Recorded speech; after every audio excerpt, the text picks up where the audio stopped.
राधे राधे प्यारे भक्तों, आप लोगों का स्वागत है मेरे प्यारे गोपाला चैनल में। आइए आज हम बात करते हैं आंवला नवमी के बारे में और तुलसी विवाह के बारे में। हम इन दोनों वीडियोस की जानकारी इस एक वीडियो में आपको देंगे। हम आशा करते हैं आप हमारे वीडियो को पूरा अच्छे से सुनेंगे, क्योंकि इसमें बहुत सारी हम जरूरी बातें बताएंगे। और अगर हमारी वीडियो आपको अच्छी लगे तो लाइक, कमेंट, शेयर और सब्सक्राइब करना मत भूलना। धन्यवाद।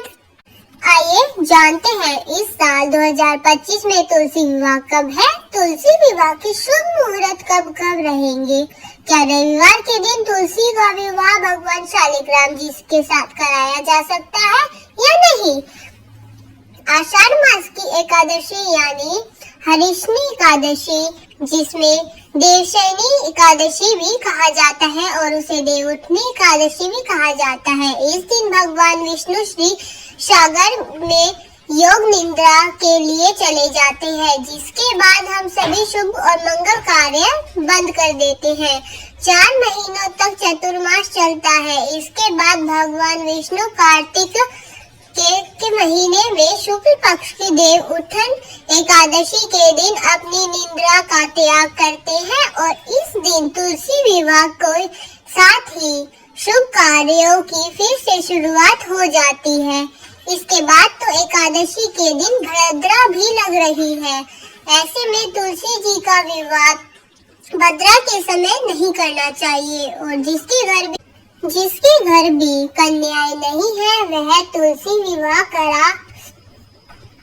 कन्यादान के पुष्प कमा सकती है, पुण्य कमा सकती है। और इस बार कार्तिक शुक्ल पक्ष एकादशी 1 नवंबर शनिवार के दिन सुबह 9:12 से शुरू होकर अगले दिन 9 नवंबर रविवार को सुबह 7:31 पर समाप्त होगी और एकादशी तिथि 2 दिन रहेगी।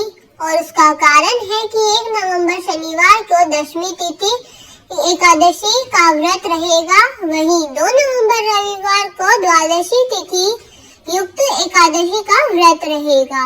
और शनिवार को भद्रकाल रात को 8:27 से शुरू हो जाएगा और अगले दिन 2 नवंबर रविवार को सुबह 7:31 पर समाप्त होगा।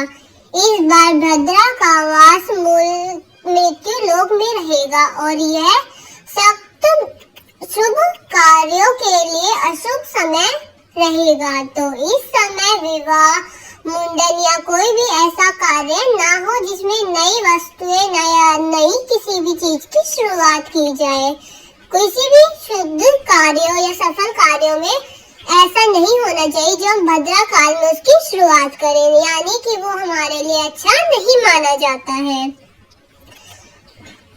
तो तुलसी विवाह को भी भद्रा काल में नहीं किया जा सकता, क्योंकि वह भी एक शुभ कार्य है। अब देखते हैं बहुत से लोगों तो देव उठनी एकादशी की शाम के समय विष्णु भगवान जी को जगाने के बाद तुलसी विवाह करते हैं। तो 1 नवंबर शनिवार को तुलसी विवाह का शुभ मुहूर्त रहेगा शाम 5:36 से लेकर 6:42 तक।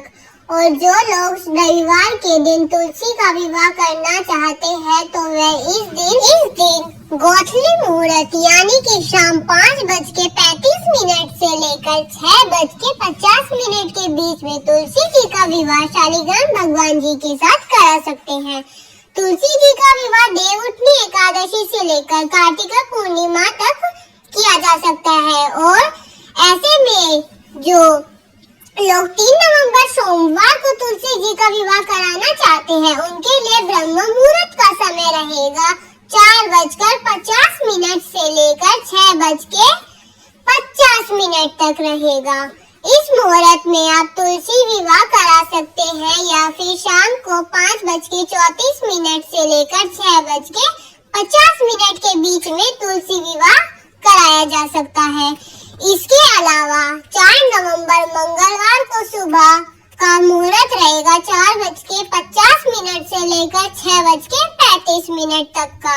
शाम का मुहूर्त रहेगा 5:34 से लेकर और बुधवार को यानी कार्तिक पूर्णिमा के दिन सुबह 4:42 से लेकर 6:36 तक रहेगा और शाम का समय रहेगा 5:33 से लेकर 6:50 तक। शाम तक तुलसी विवाह के लिए शुभ समय रहेगा। ये तुलसी विवाह के दिन तुलसी जी को स्नान कराकर उन्हें हल्दी का लेप लगाकर और शालिग्राम भगवान जी को भी स्नान कराकर हल्दी का लेप लगाया जाता है। फिर तुलसी जी को स्नान करा के उनका 16 श्रृंगार की सामग्री अर्पित की जाती है और भगवान शालिग्राम जी को उनके साथ फेरे करवाए जाते हैं और फिर फेरे कराने के बाद तुलसी जी को सिंदूर, मंगलसूत्र और सुहागन की सामग्री अर्पित की जाती है। फिर तुलसी जी और शालिग्राम भगवान जी की परिक्रमा की जाती है और परिक्रमा करने के साथ जन्मों का जो पाप है वो हमारा नष्ट हो जाता है। वही तुलसी जी का विवाह कराने से कन्यादान का पुण्य जो है वो भी प्राप्त होता है। दम प्राप्त जीवन के लिए बहुत ज्यादा अच्छा होता है और जिस दिन तुलसी विवाह रहता है उस दिन दान करना बहुत ही ज्यादा शुभ माना जाता है। विवाह कराने वाले दंपति को भी इस दिन व्रत रखना चाहिए और तुलसी विवाह के बाद जो भी प्रसाद होता है उसको ग्रहण कर आप अपना व्रत खोल सकते हैं। इस दिन भगवान विष्णु जी का भी विविध विधान से पूजन किया जाता है और उनको देवउठनी में उठाया जाता है। थाली बजाकर उनको भोग लगाया जाता है। उनकी प्रतिमाएं दीवारों पर बनाई जाती हैं और फिर उनको थाली बजाकर उठाया जाता है। तो ये थी हमारी तुलसी विवाह की जानकारी।